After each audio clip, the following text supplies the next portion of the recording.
Hello again, and firstly a very happy new year to you all. It's the 2nd of January today. It's the first session of the year and I'm looking forward to it.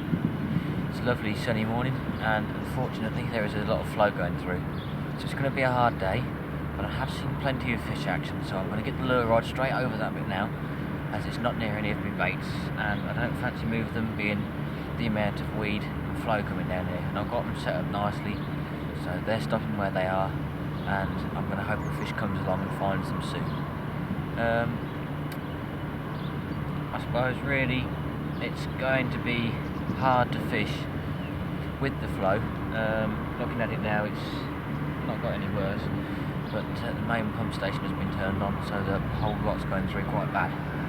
But what I'm going to do now, I'm going to get the shelter set up and then give the lure rod a go, see if that can get me any morning pike. Well, just so you can see, that is the weed that's coming down the drain and attaching itself to my line. When you wind, then it all ends up in one clump, which is a bonus about taking it off really, but it's so thick, it's horrible blanket weed. I had a slight knock on one of the rods. I think the current slowed down there as well, which is probably helping. Anyway, I tightened down and felt a little bit of a tug, so I struck into it and there was this nice 9-pound pike on the end of it.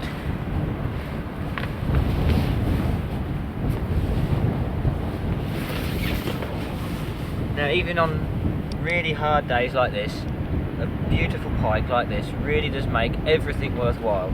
I've had a horrible morning with the weed.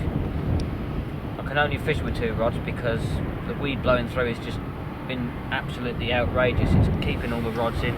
Anyway, what a cracking little fish. Let's slip her back now.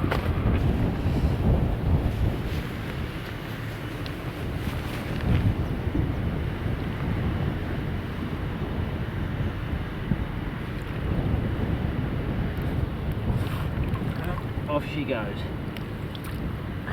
Well, it's getting on now. It's about 1:15. It's about an hour after I had the last fish. I'm still hopeful that I'll get another bite. I was thinking about going home this morning around 10 o'clock because the flow was just almost unfishable. At points I only had 1 rod in the water, and at points not even that.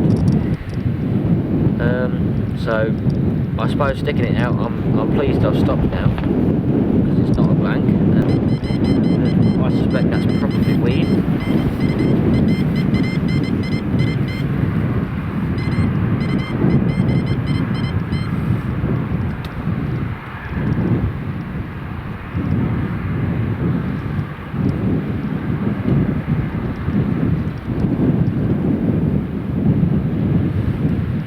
Yep, that's weed.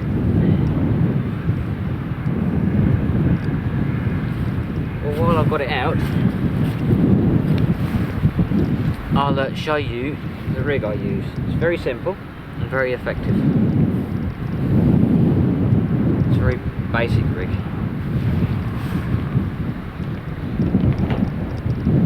The first thing you'll need is a Fox ledger stem I use. A lot of people don't like them, but I get on fine with them. And I put a 3.5 ounce weight on there. And a lot of people say that's quite heavy, but if you only put something like a 1 ounce weight on there and a pike picks up the bait and say the lead rolls, and especially with braid, the pike will feel that, and if it's a big pike that knows what it's doing, it may drop the bait. So a nice heavy weight won't roll and therefore won't give any tugging on the line what the fish can feel. It will stop in the same place. Then I've probably got about 2 feet of wire trace, a rather weedy smelt on some size 6 hooks.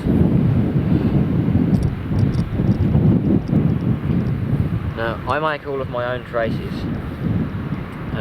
You can buy them, they're just as good, but I prefer to make my own, mainly because when you use up to 4 rods on some places, or even only 2, and you get a lot of fish, when they roll, or sometimes just in general, the traces can get quite bent. So that's why I make my own, because it's so much cheaper in the long run and they're just as good as what you can buy. Now, the way I hook my fish is in the tail first, because the pike always swallows head first. Now these are semi-barbed hooks, which means they're barbless on 2 of the hooks and 1 of the hooks has a barb in it. That's the one you want to put in the fish. So straight into the tail. Of course this is a bit of a battered smelt, but I'm still going to chuck it out there. And then the second hook in the flank inside of the fish, so that when the pike picks it up and it takes it, you know that pretty much straight away you can strike that, and you'll get it hooked nicely in the side of the mouth, and the hooks will be in the right direction. So that's it really. It's quite simple, as I say. Running lead. You don't need anything else on the line, just that ledger stem, the bead, and then your trace. That's all you need.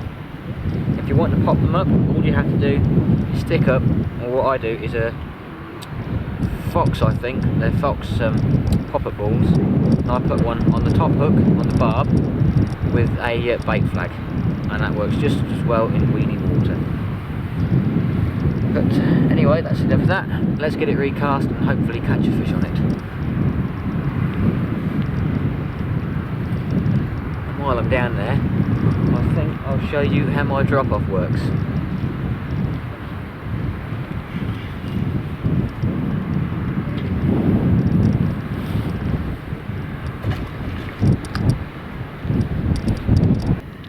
Well, what we have here is a fox bobbin with a pop-up ball on the outside of it for visibility.